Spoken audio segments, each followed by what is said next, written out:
자, 우리 대한항공신 주주님들 최근 장중에 위아래로 롤러코스터 타는 이 변동성 때문에 이거 또 빠지는 거 아닐까? 지난번처럼 또 물리는 거 아닐까? 걱정하시면서 밤잠 설치신 분들 꽤 많으실 겁니다. 특히나 오늘같이 호가창이 어지럽게 흔들릴 때는 당장이라도 매도 버튼으로 손이 가르는 거 억지로 참고 계신 분들도 계시죠? 자, 일단 심호흡 한번 크게 하시고요. 결론부터 확실하게 좀 말씀드리고 시작하겠습니다. 지금 당장 조금 더 흔들릴 수 있습니다. 변동성 조금 더 나올 수 있어요. 하지만 결국 이 흔들기의 끝에는 뭡니까? 다시 위를 향해서 강력하게 쏘아 올린다는 거예요. 자, 제가 왜 이렇게 좀 말씀을 드리는지 차트부터 시작해서 수급 그리고 숨겨진 재료까지 완벽하게 해부해서 여러분들의 불안감을 확신으로 좀 바꿔드리겠습니다. 자, 영상 끝까지 집중해 주시고요. 자, 본격적인 시작에 앞서서 우리 대한항공신 폭등을 위해서 좋아요와 댓글로는 폭등이라고 이렇게 두 글자만 남겨주시면 감사하겠습니다. 자, 일단 본론으로 들어가기 전에 제가 기존 영상들에서 우리 대한항공신 흐름 어떻게 좀 잡아드렸었는지 복기 한번 하고 가겠습니다. 자, 주식은 뭡니까? 대응의 영역이고 흐름을 읽는 게 생명이죠. 정확히 6월 7일 영상 다들 기억하실 겁니다. 자, 제가 이때 뭐라고 말씀드렸냐면 그냥 다음 주에 당장 V자 반등이 크게 나오기에는 솔직히 아직은 조금 더 하방으로 열려 있고 더 내려갈 가능성은 존재합니다. 자, 제가 이때 뭐라고 했습니까? 자, 여러분들 지금 당장 바닥 아닙니다. 하방 좀 더 열려 있고 내려갈 가능성 존재합니다. 여기서 섣불리 매수하지 마세요. 라고 브레이크 강하게 좀 걸어드렸죠. 그리고 14일, 7월 14일 영상에서도 뭐라고 말씀드렸습니까? 단기적으로는 시장을 뒤흔드는 이 노이즈들이 여전히 좀 남아 있고요. 주가를 한두 번 더 좀 흔들 수 있는 이 변동성 분명히 찾아올 겁니다. 한두 번 더 흔들릴 수 있다, 변동성 나올 수 있다 라고 거듭 강조해 드렸습니다. 매번 하방에 대한 포지션에 대해서만 얘기를 드리다가 대망의 이 8월 7일 영상이었죠. 자, 이 영상을 통해서 제가 뭐라고 말씀드렸습니까? 정말 이 상승을 좀 만끽할 수 있는 이 준비를 좀 하셔야 될 거라고 좀 생각이 들어요. 상승을 만끽할 이 준비를 해야 된다라고 말씀을 드렸고요. 그 다음에 제가 뭐라고 멘트를 했습니까? 그건 뭡니까? 올라가는 길에 변동은 당연히 좀 있을 수 있기 때문에 그 부분에서는 우리가 대응을 좀 잘 하셔야 할 것 같아요. 올라가는 길에서 나오는 변동 충분히 있을 수 있기 때문에 우리가 대응을 잘해야 된다라고 정확하게 짚어드렸습니다. 자, 여러분들 어떠신가요? 지금 주가 흐름 제가 몇 달 전에 그려드린 이 시나리오에서 단 1mm도 벗어나지 않고 소름 돋게 똑같이 흘러가고 있습니다. 자, 8월 7일 날 영상 올려드린 이후에 어떻게 됐습니까? 8월 10일 날 22%, 24%의 강력한 장대 양봉이 한번 연출이 됐었죠. 제가 이렇게 맞춰드린 게 여러분들 무당이라서 맞춘 게 아닙니다. 이 시장을 움직이는 거대 자금의 패턴 그리고 세력들의 심리를 철저하게 분석했기 때문에 가능했던 겁니다. 자, 그렇다면 지금 나오는 이 변동성은 여러분들 뭘 의미할까요? 바로 개미털기의 클라이맥스라는 뜻입니다. 자, 여러분, 제가 방송에서 여러분들께 이 귀에 딱지가 않도록 강조를 드렸던 게 뭡니까? 이 주식파는 철저하게 외국계 거대 자본, 특히 이 JP모건 같은 글로벌 메이저 자금들의 여러분들 놀이터입니다. 자, 보시면 오늘도 마찬가지로 55,000주라는 양 매도를 하면서 주가를 또 한번 흔들고 있죠. 즉, 주가를 흔들 수 있는 건 누굽니까? 이 메이저의 수급입니다. 자, 그렇다면 이어서 매매 동향 한번 보도록 하겠습니다. 여기에서 아주 재밌는 그림이 나오는데 최근 8월 18일이었죠. 보시면 19일 사이에 외국인들이 각각 44만 주, 47,000주가량 매도를 했었고요. 기관들 같은 경우도 52,000주, 32,000주가량 매도를 하면서 매도 우위를 점하고 있었습니다. 이거를 보고 분명히 이제 드디어 이 외국인 도망간다 하고 같이 던지신 분들, 고점 부분에서 같이 던지신 분들 세력들의 함정이 정확히 빠지신 겁니다. 자, 시계를 조금만 앞으로 돌려서 8월 10일자 이 흐름을 한번 보세요. 자, 보이십니까? 외국인들이 하루 만에 무려 123만 8천 주를 미친 듯이 쓸어 담았습니다. 바닥권에서 120만 주 넘게 물량을 매집해 놓고 고작 40만 주 뱉어내면서 주가를 누른다. 자, 이건 누가 봐도 자기들 평단가 근처에서 개인들의 공포감을 조성해가지고 물량을 빼서 오려는 전형적인 자전거래 섞기, 이 흔들기 패턴입니다. 자, 그렇다면 수급만 좋다고, 수급만 완성이 됐다고 무한정으로 주가가 가느냐? 아니죠. 명분, 즉 재료가 있어야 됩니다. 자, 그런데 우리 대한항공통신이 쥐고 있는 이 재료가 지금 어마어마합니다. 자, 일봉을 한번 보시면 과거 5월 12일자 흐름에서 31,500원대 고점을 찍었던 거 보이실 겁니다. 자, 왜 저렇게 미친듯이 올랐을까요? 그리고 왜 지금은 이 12,000원대에서 다시 한번 주가가 꿈틀거리고 있는 걸까요? 제가 이 핵심 기사 하나 띄워드리겠습니다. 제목 기가 막히죠? GPU는 쌓이는데 연결할 게 없어 AI 시대 귀해진 광통신. 자, 여러분, 지금 글로벌 증시 키워드가 뭡니까? 무조건 AI입니다. 엔비디아 칩을 사려고 전 세계 기업들이 줄을 서 있어요. 자, 그런데 문제는요. 이 엄청난 성능의 AI GPU들을 데이터 센터에 수만 개씩 갖다 놓으면 뭐합니까? 얘네들끼리 빛의 속도로 데이터를 주고받을 연결망이 없으면 그냥 어떻게 고철 덩어리입니다. 그냥. 그래서 지금 전 세계적으로 광 트랜시버, 이 광 케이블 수요가 폭발하고 있는 겁니다. 자, 기사 내용 보시면 미국 AIOY는 수요가 공급보다 20%에서 40% 많다고 비명을 지르고 있습니다. 엔비디아조차도 답답하니까 CPU 기술을 직접 개발하겠다고 뛰어든 상황이에요. 심지어 이 미국과 중국의 기술 패권 전쟁으로 중국산 이 통신 장비 규제가 좀 드러나면서 반사이익을 얻을 수 있는 국내 기업들에게 엄청난 수주 모멘텀이 몰리고 있습니다. 자, 우리 대한항공통신이 바로 이 슈퍼사이클의 정중앙에 있다는 겁니다. 단기 테마로 반짝하고 끝날 재료가 아니라 향후 몇 년간 이 실적을 가르칠 수 있는 메가 트렌드라는 걸 메이저 자금들은 이미 눈치채고 바닥에서 쓸어 담고 있는 겁니다. 자, 그러면 결론 내리겠습니다. 자, 지금 일봉상으로 12,000원에서 13,000원 이 구간에서 치고받고 매물을 소화하는 과정들이 좀 거쳐지고 있습니다. 자, 제가 서두에서 말씀드렸죠. 지금 자리에서 위아래로 꼬리 달면서 변동성 조금 더 나올 수 있습니다. 세력들이 이 개인들 지쳐서 떨어져 나가게 하려고 지독하게 흔들 거예요. 하지만 여러분, 여기서 털리시면 절대 안 됩니다. 여러분들이 지금 공포에 질려서 던지는 그 물량 고스란히 외국인과 기관 계좌로 빨려 들어갈 겁니다. 자, 그리고 여러분들이 물량 싹 다 뺏기고 나면 그때부터 어떻게 됩니까? 진짜 호재 뉴스들을 미친 듯이 터뜨리면서 2만원, 3만원 전 고점을 향해서 로켓을 쏠 거예요. 그때 가서 아, 내가 팔자마자 이거 날아가네. 땅을 치고 후회해봤자 그때는 늦습니다, 여러분들. 이 주식은 뭡니까? 말씀드렸지만 심리전입니다, 심리전. 남들이 공포에 질려서 도망갈 때 메이저 자금의 등에 올라타야 뭡니까? 우리가 손익비를 크게 가져갈 수가 있어요. 자, 그래서 제 스탠스는 여전히 명확합니다. 흔들림 뒤에 반드시 강한 상승 랠리가 온다. 자, 단가가 높으신 분들은 오히려 이번 변동성을 이용해가지고 평단가를 낮출 수 있는 마지막 기회라고 보셔야 되고요. 보유 중이신 분들은 엉덩이에 무겁게 딱 붙이고 홀딩 하시길 강력히 권해드리도록 하겠습니다. 자, 근데 여기서 한 가지 의문이 드실 거예요. 우리가 왜 이 외국계 메이저 자금들을 추종을 해야 되는 거지? 자, 그래서 지금부터 정확한 좀 분석을, 핵심 분석을 좀 드릴 건데, 자, 본격적인 시작 전에 구독과 좋아요, 댓글로는 우리 대한항공통신 말씀드렸지만 폭등을 위해서 폭등이라고 이렇게 두 글자 댓글 남겨주시면 감사하겠습니다. 자, 일단 제가 왜 이 JP모건 이 세력성 자금을 좀 강조를 드리는지 이전 상승 파동 구간을 좀 보셔야 되는데, 자, 우리 주가 상승 변곡점이 발생했던 시점이 언제였습니까? 자, 이 날짜죠. 유의미한 양봉 캔들 띄우고 박스권 라인을 돌파를 하면서 흐름을 돌려주고 5일선, 11선, 21선 정배열의 방향성을 갖게끔 만든 시점, 그때가 언제입니까? 5월 4일. 자, 그래서 5월 4일 날 어떤 창구에서 매수를 진행했었는지 확인해 보도록 하겠습니다. 자, 보시면 어떤 창구에서 매수를 진행했죠. 매수상이 1위에 위치해 있는 JP 모건 서울이 보이실 겁니다. 약 90만 4천 주가량 매수를 진행하고 유의미한 양봉 캔들을 띄워놓고 상승에 대한 변곡점을 발생시킨 이후에 단기적인 상승 파동을 만들어냈죠. 자, 그리고 나서 하락에 대한 변곡점은 언제 발생합니까? 자, 이 날짜죠. 5월 13일 날짜 마이너스 14%의 음봉 캔들이 떨어진 날. 자, 그래서 5월 13일 날 어떤 창구에서 매도를 진행하면서 하락에 대한 변곡점을 발생시킨 건지 확인해 보도록 하겠습니다. 자, 확인해 봤더니 어떤 창구입니까? 매수상이 1위였던 JP모건이 매도상이 1위로 전환이 되면서 180만 주라는 엄청난 물량을 출회시키면서 하락에 대한 변곡점을 발생시키고 우리 주가를 그 이후부터 깊은 조정을 만들어냈다는 게 확인되실 겁니다.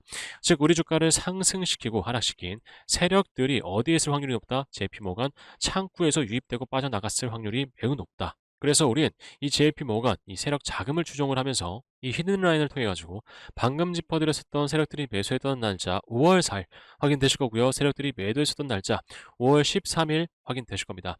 이 자리들처럼 세력들의 돌파 이전 움직임 그리고 세력들의 돌파 이후의 움직임을 확인을 하고 알맞은 비중 조절이나 이러한 매수 매도 타점을 잡아가야 되는 거죠. 자, 그래야 손실을 줄이고 여러분들 손익비를 크게 가져갈 수가 있어요. 자, 물론 메이저의 움직임, 시장 상황. 자, 이거 본업하시면서 장중에 실시간으로 확인하시기 어렵다는 거 저도 알고 있어요. 제가 그만 모르는 거 아닙니다. 자, 그래서 현재 장중 대응이 어렵다 하시는 우리 주임들께는 현재 장중 대응을 실시간 문자로 전달 드리고 있는데요. 자, 상단에 번호 하나 띄워놨습니다. 010-8362-654번. 자, 지금 바로 구독 버튼 먼저 눌러주시고요. 눌러주셨다면 상단에 있는 번호로 대한구독이라고 이렇게 네 글자 문자로 남겨두세요.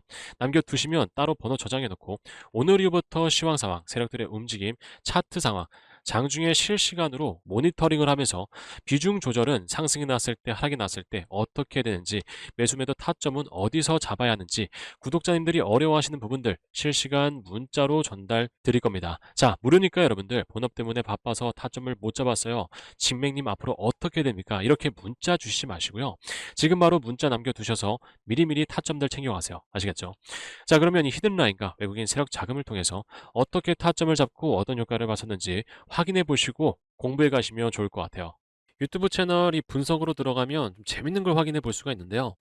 한번 확인해 보시면 조회수도 올라가고 있고 시청 시간도 좀 늘어나면서 구독자분들까지 지난 28일보다 125%나 많아졌다는 게 분석으로 좀 나오죠. 채널 처음 개설했을 땐 조회수도 정말 안 나오고 구독자도 너무나 저조해가지고 유튜브를 하는 게 맞나 싶었었는데요.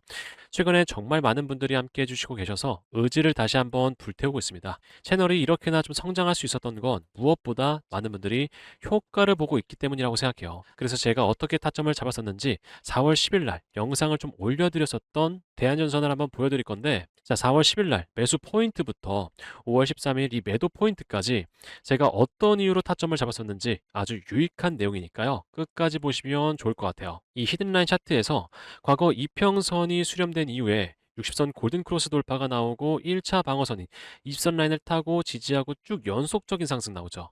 자, 근데 4월 10일 이 골든크로스가요, 그냥 뚝딱하고 만들어진 게 아니라 세력 자금들이 추가로 붙어주면서 만든 골든크로스예요. 그래서 확신을 갖고 4월 10일 날 급하게 제가 매수하시라고 말씀을 드렸던 거죠. 제 말이 맞는지 4월 10일 날 누가 매수를 했는지 한번 확인해 볼까요? 자, 보시면 4월 10일 날 JP 모건 서울 이 세력성 자금이 들어온 게 확인되실 거예요. 이 세력들이 바닥권에서도 매집을 했지만 또 한 번 골든크로스 위에 강한 매수세가 들어왔기 때문에 말씀드렸다시피 그 이후부터 1차 방어 라인이 20선 라인을 타고 쭉 올라가죠. 자, 근데 주가가 정말 계속 좀 올라가 주기만 하면 아무 걱정 없이 발 뻗고 푹 잘 텐데, 아쉽게도 연속적인 상승이 나오면 뭐가 발생할까요? 바로 이평선 간의 이격이라는 게 발생이 돼요.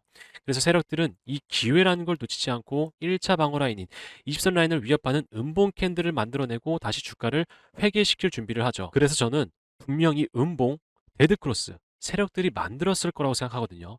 자, 맞는지 5월 13일 한번 확인해 볼까요?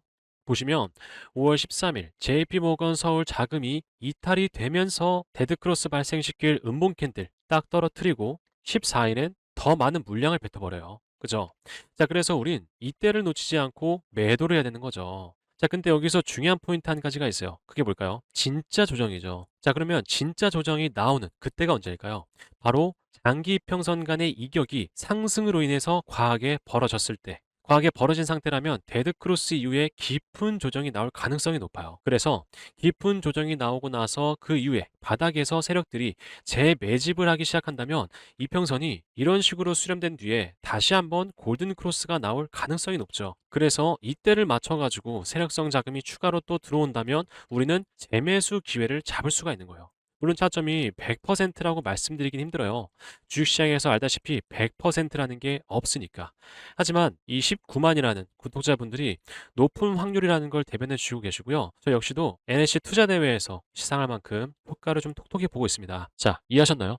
자, 우리 대한항통신도 마찬가지입니다. 세력들이 매집을 하면서 하방 경직성을 확보하는 포인트에서는 우리가 보다 어떻게 비중 조절하셔야 되고요. 세력들의 움직임을 보면서, 그리고 나서 골든크로스 이후에 추가적으로 매수를 하는, 세력들이 매수를 하는 포인트에서는 이 매수 포인트가 뜨기 때문에 이 구간에서 뭘 해야 됩니까? 비중을 보다 확실하게 실어가야 단기적인 상승 사이클을 가져갈 수가 있습니다. 그리고 나서 세력들이 엑시트하는 포인트에서는 우리가 이 매도 포인트를 보고 매도를 잡아 가셔야 되겠죠. 자, 그렇다면 현재 구간 어떻습니까? 골든크로스가 나왔습니다. 유의미한 흐름이 나왔어요. 하지만 여기에서 일직선으로 상승하기 어렵다라고 말씀을 드렸죠. 세력들이 오히려 매도를 진행했습니다. 매수를 잡아간 게 아니라 매도를 진행했기 때문에 어떻게 됩니까? 다시 한번 눌리는 현상이 발생이 됩니다. 하지만 이렇게 눌리더라도 세력들이 60선 라인 쪽에서 또 한번 매수를 진행할 가능성이 매우 높기 때문에 그때 그 자리가 뭡니까? 이 매수 포인트라고 보시면 됩니다. 이 매수 포인트가 뜨면서 다시 한번 강력한 상승 파동을 단기적으로 만들어낼 것이다. 아시겠죠?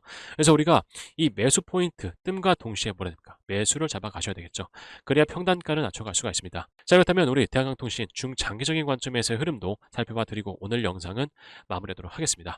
자, 일단 보시면 마찬가지로 주봉상에서 60선 라인을 돌파락하지 않는 선에서 흐름을 돌려주고 있습니다. 양봉 캔들 유의미하게 띄워놓다가 갑작스럽게 영망치형 음봉 캔들이 떴기 때문에 이 구간대에서 공포를 느끼고 매도를 하고 있던 이 개인분들이 많다라는 거예요. 하지만 여러분들, 제 관점은 이렇습니다. 이 음봉 캔들 흡수할 가능성은 매우 높아요. 다음 주 중으로 해가지고 양봉 캔들을 띄워주든 하면서 다시 한번 저점을 높여가는 상승 추세를 이어갈 가능성이 높습니다. 그러면서 N자형 상승 파동을 만들어 갈 것이다. 아시겠죠? 자, 그럼 오늘 영상은 여기에서 마무리하도록 하겠고요. 나가시기 전에 좋아요 다시 한번 꼭 부탁드리겠습니다.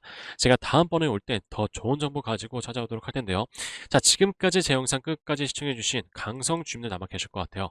강성 주임들께 제 영상 지금까지 시청해주신 데에 대한 보답으로 큰 상승 나올 이 종목 한 가지 전달드리면서 오늘 영상은 여기에서 마무리하도록 하겠습니다. 감사합니다. 자, 주주님들께 전달드릴 이 종목은 단순한 테마주가 아닙니다. 현재 완벽한 체질 개선을 맞추고 북미 글로벌 자본의 선택을 받은 핵심 로봇 종목입니다. 그렇기 때문에 딱 3분만 집중하시고요. 이 종목 받아가세요. 자, 이 기업 같은 경우는 과거 우리에게 친숙했던 가전 로봇 중심의 사업을 영위했었습니다. 하지만 경영진의 이 과감한 결단으로 지금은 완벽한 스마트 물류 로봇 기업으로 탈바꿈을 했어요. 현재 전 세계 주요 기업들이 인건비 절감과 효율을 위해서 스마트 팩토리 구축에 사활을 걸고 있습니다. 최근에 삼성전자도 이 노조 이슈로 인해서 스마트 팩토리 사업의 속도를 높이고 있다는 이 소문도 돌고 있죠. 자, 그래서 현재 이 기업 스마트 팩토리의 혈관 역할을 하는 자율주행 물류 로봇 기술력이 이미 글로벌 수준으로 내재화가 되어 있기 때문에